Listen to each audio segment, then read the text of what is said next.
Salut à tous, c'est Léon. Alors, je suis ravi de vous retrouver pour en cette année 2023.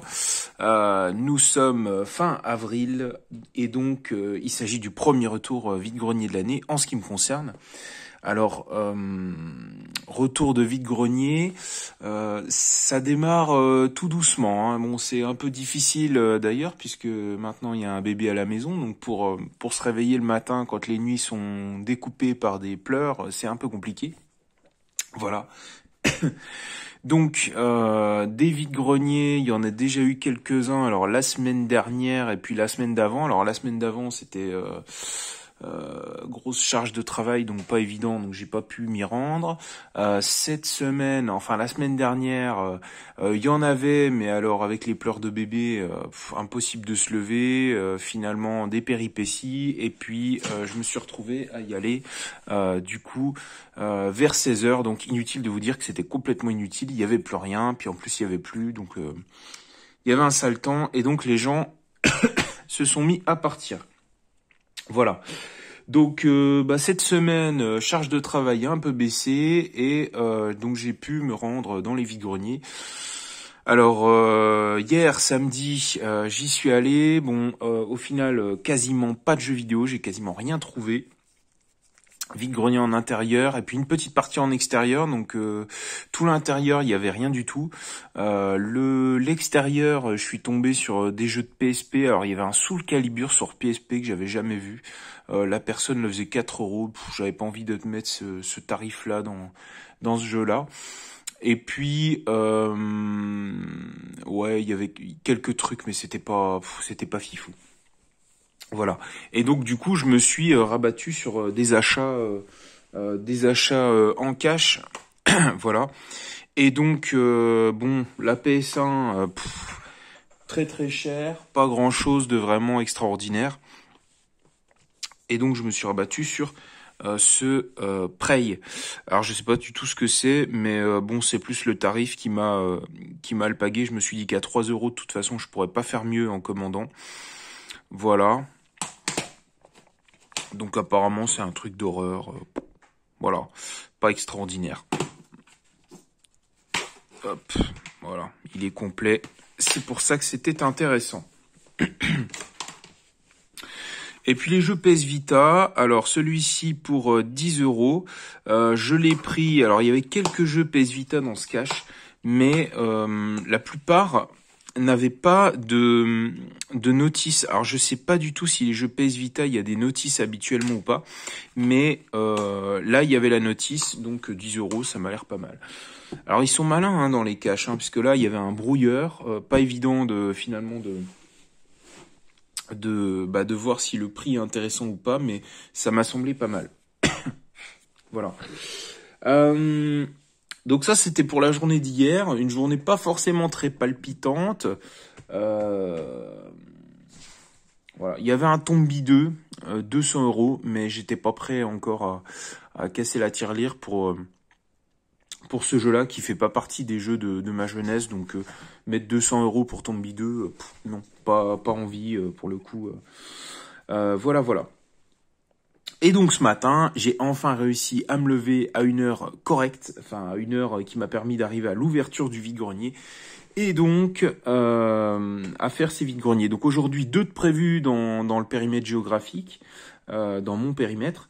Et donc du coup, premier vide-grenier, alors ça a démarré, c'était encore en train, je suis arrivé à 7 heures pile, c'était encore en train de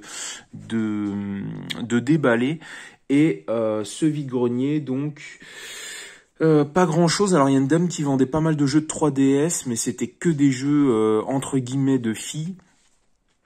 Donc des trucs pas très matures, et puis du Disney. Voilà, bon, rien de très intéressant. Il y avait une pile d'une dizaine de jeux. En dehors de ça, du FIFA sur PSP, voilà. Et puis je suis tombé sur un jeu de PS1, mais qui m'a pas, voilà, j'étais pas très motivé à l'idée de le prendre. Et c'était encore en train de déballer. Bon, une vingtaine d'exposants, je dirais. Ouais. Et encore, c'est gentil, 20 exposants autour d'une église. Bon, voilà. Donc je suis parti, un autre vide-grenier. Alors tout ça, il a quand même fallu faire 3/4 d'heure de route pour arriver là, donc pas très motivant ce premier vide-grenier. Et donc sur le second, alors là énorme, mais j'étais surpris parce qu'à 7h30, ça circulait dans tous les sens. Habituellement, ce genre de circulation, on les retrouve plus à 10, 11 heures. Là, à 7h30, il y avait déjà un monde de fous. Donc je sais pas pourquoi. Alors c'est peut-être parce que c'est les vacances scolaires, mais les gens étaient plus... ça sortait en tout cas. Et bah j'étais pas surpris au final de pas trouver grand chose. Hein. Je crois que j'ai pas vu un seul jeu vidéo, mais je sais pas. Les gens ils ratissent. Il y a vraiment, si peut-être un peu de PS3, mais voilà, rien de très intéressant non plus. Donc ce second vide-grenier, bah je me suis dit ça va être une journée coup d'épée dans l'eau. Il y aura vraiment rien du tout. Et au final, bah, je suis revenu sur le premier en me disant que ça allait sans doute se dérider un peu, qu'il allait y avoir des choses, enfin voilà, en me disant que j'allais quand même revenir les mains vides. Et puis au final, un stand qui était pas encore déballé. Il y avait des jeux de PS4 pardon, donc du Battlefield et puis du Call of Duty. Alors Battlefield de mémoire, j'en ai acheté un sur un vide-grenier quand j'étais en vacances l'année dernière. Et puis je suis pas très jeu de guerre, donc je l'ai pas encore essayé. Donc ça j'ai pas pris. Et puis les Call of Duty, ouais ça m'attire pas ces trucs-là. Et il y avait un quatrième jeu, du coup sous la pile. Et voilà, ce Phantom Pain Day One Edition pour, alors à la base 5 € et finalement je l'ai eu à 4. Alors il a l'air très complet si j'arrive à l'ouvrir. Il y a le plan et tout. Alors après, l'inconvénient du Day One Edition, c'est que dedans, il y a des codes. Je l'ai pas essayé, mais je me doute bien que s'il y a des codes, ils ont dû être utilisés. C'est un peu dommage, hein, parce que la boîte en carton, c'est un peu mythique sur Metal Gear. Alors celui-ci, je dois l'avoir en version numérique sur PS3, je crois. Donc j'étais assez content de le trouver sur version PS4. Voilà.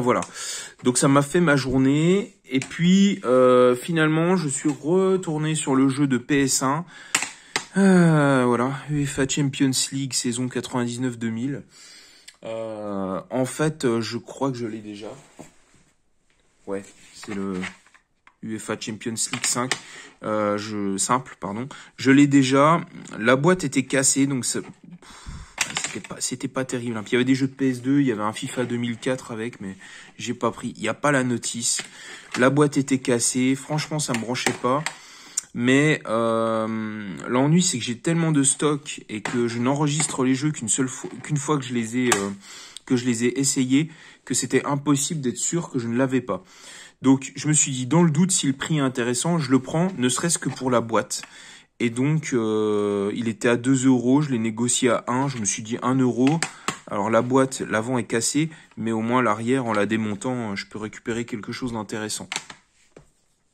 Et donc, alors en regardant mes listings, j'avais déjà le CD en mauvais état. Et puis en revenant, en regardant mon stock de ce que j'ai récupéré en vide-grenier l'an dernier, il y avait cette fameuse caisse que j'ai récupérée, une grosse caisse de jeux de PS1. Il était déjà dedans. Donc je l'ai déjà. Donc c'est plus pour la boîte. Voilà. Donc ça, c'était mon bilan vide-grenier. Au final, je vais plus vous présenter mes acquisitions de la semaine hors vide-grenier, puisque bah c'est un peu light. Hein. La semaine prochaine, ça sera un peu plus mouvant. Il y aura un peu plus de choses à présenter certainement, si j'arrive à me réveiller et que bébé ne me m'empêche pas de dormir. Voilà. Donc, alors les acquisitions de la semaine. Ce Jet Cocoon Ubisoft exclusive, c'était plus difficile d'obtenir la version avec, sans Ubisoft. Celle-ci, alors je crois que j'ai dû mettre 20 € dedans, 20-25, quelque chose comme ça. Au final, la seule différence qu'il y a entre cette édition, c'est peut-être le titre, ouais, le titre est en anglais. J'allais dire la seule différence, c'est vraiment la couverture, mais oui, il y a le fait que le titre soit en anglais. Mais sinon, l'arrière est identique. C'est un très bon jeu. Hein. Ça fait partie de cette shortlist de jeux de PS1 que j'essaie de récupérer des jeux de mon enfance. Donc celui-ci, je l'ai mené à son terme 1, 2, 3 fois sans doute. C'est un jeu qui est infinissable en plus. Hein. C'est à l'infini. À la fin, il y a des corridors de fou. Voilà. Ce jet de Cocoon. Alors c'était plus pour avoir le Ubisoft exclusif. Ensuite, alors j'ai pété ma tirelire. Je crois que c'est la première fois que je mets autant d'argent pour un jeu. Pour Kula World, voilà. Ce Kula World, je me suis assuré que c'était une édition, alors je l'ai commandé, hein, édition française, puisqu'il y a aussi l'édition où c'est découpé en 3 ou en 4 avec, enfin multilingue. Là, c'est l'édition française. Donc j'ai dû mettre 140 € dedans. Voilà, c'est quand même un très bon jeu, hein. Il est très sympathique. Alors je vous l'ouvre pas, mais il y a bien la notice dedans, hein. Il est tout complet, enfin tout complet en dehors des autocollants là. Bon, celui-ci c'est pas très grave, hein. Je peux switcher une autre boîte. Celui qui est là, enfin ou je ne sais plus où, c'est un peu plus difficile. Mais voilà, je suis content d'avoir Kula World. Je suis sûr d'en avoir un maintenant, puisque ça devient quand même difficile, hein. Voilà. Ensuite, là aussi, j'ai dû mettre une grosse somme. Alors, j'ai plus tout à fait le prix en tête, mais c'était au-dessus de la centaine d'euros. Ouais, on devait être sur 120, 130, je sais plus. Enfin bref, Jackie Chan Stuntmaster. Alors, celui-ci, je ne l'avais jamais possédé par le passé. Il est tout complet. Il fonctionne bien, je l'ai essayé. Il est rigolo. Alors après, j'ai quand même eu un doute parce que il est en VF. La cinématique d'intro est en anglais et sur YouTube, je ne l'ai trouvé que en anglais. Donc je me suis dit, est-ce que y a un CD où la cinématique est en français? Je ne sais pas. Bref, c'est un peu le même cas de figure que Kula World. Je suis content de l'obtenir puisque il est relativement rare. Voilà. Et ensuite, qu'est-ce que j'aurais d'autre? Alors ensuite... Alors là, c'est plus achat coup de cœur. Un Resident Evil Révélation qui est voilà un peu holographique 3D comme ça, sous blister. Donc je l'ai pas ouvert. J'ai pas l'habitude d'acheter des jeux sous blister, mais j'ai l'intention de le faire. Alors après, j'ai vu qu'il était sorti sur PS4 aussi. Ça sera sans doute plus agréable à faire sur une télé. Voilà. J'ai eu un doute parce que la personne avait écrit boîte. En même temps, on sent bien qu'il y a du poids dedans. Donc j'imagine que... Bah, j'espère que c'est pas un faux plan. J'ai dû mettre 27 € pour ça. Voilà. Ensuite, alors, je suis très fan des jeux, alors qu'on appelle a priori jeux narratifs. Donc dans les jeux narratifs, The Wolf Among Us, Telltale Game Series. Donc j'ai déjà fait les Walking Dead qui s'étendent sur 4 saisons, qui sont vraiment très bien. Celui-ci, alors j'ai plus le prix en tête, ouais, je l'ai pris sur le bon coin. Voilà. Je l'ai déjà démarré, je le trouve pas extraordinaire pour le moment. Il y a des gens qui disent que c'est le meilleur des Telltale. Après, c'est assez original, hein, je trouve, le principe de mettre les personnages de contes de fées et puis de les incarner et de les voir dans ce contexte. Je trouve que les personnages féminins sont très très bien faits. Bon, il y a un style un peu dessin animé, mais ils sont vraiment très bien faits. Là, c'est pas très représentatif, je trouve, de la qualité de ce qu'on peut faire. Ils auraient dû mettre en photo les nanas. Voilà. Je sais plus le prix. Je crois que j'ai dû mettre une vingtaine d'euros dedans. Enfin bref. Ensuite, dans les envois, alors un triple envoi que je me suis fait en magasin. Les cochons de guerre pour 60 €. Version best-of infogramme. Il faudrait que je me procure la version classique. Voilà. Alors les cochons de guerre, je l'ai pas encore essayé, mais il est complet. Et bon, c'était assez rigolo, hein. J'ai fini ma bière, voilà, de mémoire. Même boutique, alors bon, c'était plus pour éliminer les frais de port, hein, puisque passé une certaine somme, les frais de port étaient éliminés. De base, j'ai vraiment investi pour celui-ci, qui est quand même devenu sacrément rare. Donc Team Buddies, en français. Là, une fois de plus, j'ai pété la tirelire, hein, donc ouais, le record, le record de Kula World est tombé du coup. Il n'y a pas de notice, mais purée, il a l'air assez rare à avoir. Alors celui-là, j'avais fait la démo et c'était vraiment tripant. Alors on trouve quelques-unes, on trouve des versions en anglais, mais alors en français, les tarifs sont complètement délirants, quoi. J'ai vu un truc à 300 €, tout ça pour avoir la notice en plus. Au final, je suis assez content de m'être procuré celui-ci. Bon, j'ai assez peu de chance de trouver une notice toute seule, hein. J'imagine que ça va être très compliqué. Voilà. Mais, donc il vient du sud, celui-ci. Ceux-là viennent du sud, du coup. Et la triplette, donc j'ai commandé dans le même magasin pour éliminer les frais de port, Resident Evil Survivor pour 70 €. J'imagine que j'aurais pu l'avoir à un tarif plus abordable, certainement. Mais je me suis dit, bon, bah tant qu'à faire, on élimine les frais de port, et puis voilà. Alors, j'en ai déjà un autre, mais j'avais le CD seul, en fait. Et il y avait peut-être un souci dessus, je sais plus. Mais bref, ces trois jeux qui font partie de ma shortlist. Celui-ci parce que je suis super fan des Resident Evil et que je le connais pas du tout, j'avais jamais essayé avant. Mais voilà, il me le fallait. Et puis comme on est sur les zombies version RE2, ça me plaisait bien de l'obtenir. Les cochons de guerre, j'y avais joué en l'empruntant à de la famille quand j'étais plus jeune. Et Theme Buddies, pour le coup, j'avais fait la démo, mais jamais le jeu en entier. Voilà. Une grosse somme dépensée là. J'ai vraiment cassé la tirelire, mais au moins, je suis certain d'en avoir un exemplaire en ce qui concerne Theme Buddies, au moins.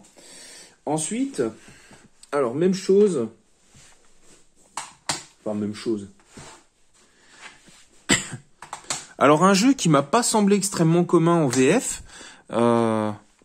Voilà. Bloodlines.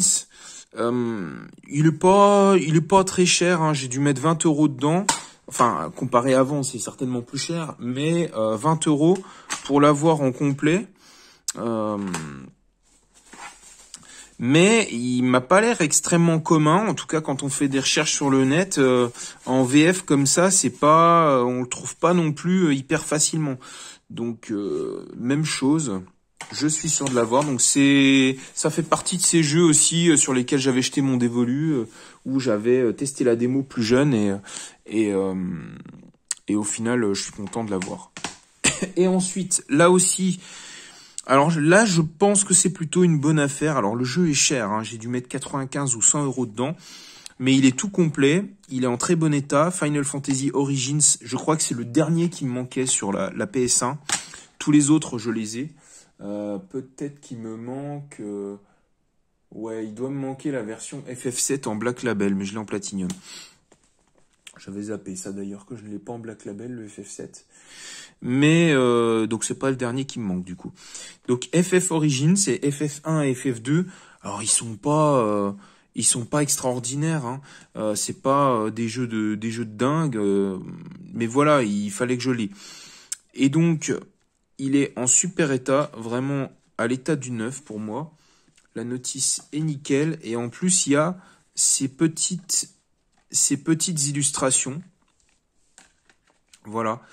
Et je pense que c'est pour ça qu'à 95 ou 100 €, j'ai plutôt fait une affaire puisque ça me semble complet. Voilà. Les autres éditions avaient certes la notice, mais pas toujours l'illustration. Donc vous voyez que j'ai pas mal cassé la tirelire ces derniers temps, mais en même temps, je me suis fait une liste de 100 jeux de PS1 et malheureusement, on arrive dans les derniers et que... ils sont assez hors de prix les derniers, hein. Il y a encore quelques-uns qui sont pas très très chers, mais purée, ça devient difficile. Et pour terminer, un achat de démo. Alors j'ai acheté pour celle-ci la démo PlayStation Magazine Disc One. Alors là c'était un peu délirant, hein. J'ai un peu craqué. Je crois que c'était 50 € le paquet, c'était extrêmement cher. On est d'accord, hein. Vous avez le droit de me dire que c'était hors de prix.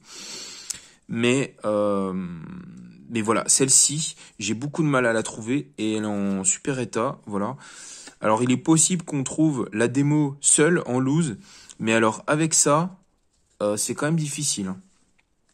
La 4, je ne l'avais pas non plus. Alors les plus durs à trouver, c'est que ça reste quand même les premières. Je crois qu'il doit me manquer les 5 ou 6 premières. Voilà. Donc Tekken 2... Ouais, c'est quand même, c'est pas mon époque, hein. Moi, j'ai pas démarré la console à cet âge-là. Donc ces premières démos, je les ai pas connues. Et puis la 7, alors la 7, je l'avais déjà. Les jeux qu'il y a là-dessus sont pas extraordinaires. Enfin, moi, je suis pas très fan de voitures, donc voilà. La Registration Demo 1, je dois déjà l'avoir. ODT, alors je les ai pourtant tout essayés, mais ça m'a pas marqué. Je sais plus. Mais je crois qu'il y avait un de ces jeux où on contrôle le bonhomme. Enfin, c'est très bizarre. La caméra, on appuie sur les touches carré, rond, triangle, croix pour bouger la caméra, je crois. C'est très, c'est vraiment mal foutu. Enfin, au départ, les premiers jeux, mais ça n'allait pas du tout. Forsaken, je sais même plus ce que c'est. Donc tout ça, c'est des démos. Hein. Et Newman as Racing. Et avec ça, il y avait des BO. Alors pour l'intérêt que ça en a, alors moi je m'en fiche complètement. Hein. J'ai vraiment acheté pour la première, là, la démo one, parce que c'était la première fois que je la voyais en entier avec la pochette et que je me suis dit je peux pas passer à côté. Mais voilà. Pourquoi pas éventuellement hein, pour la famille qui a pas de lecteur USB dans la voiture, ça peut me faire de la musique, quoique écouter l'Odyssey d'Abe, ça doit être un peu étrange. Il y a peut-être des musiques sympas, hein, cela dit, dans Adidas Power Soccer ou les jeux de foot, des fois il y a des bons trucs. Et puis, alors il y a au moins une BO où j'apprécierais ce que je vais entendre, c'est Lucky Luke, parce que c'est tranquille, c'est assez relaxant. Donc voilà pour les achats de cette semaine. Alors vous voyez que les vide-greniers c'est un peu compliqué, hein, mais la semaine prochaine, il y en a 7 ou 8 de prévus. Donc si j'arrive à me lever tôt et que c'est un bon tirage, on va dire, je reviendrai certainement avec des gros achats. Donc j'espère vous dire à la semaine prochaine. Merci de m'avoir suivi si vous êtes arrivé jusque-là. Et puis, à la prochaine. Allez, salut les gens.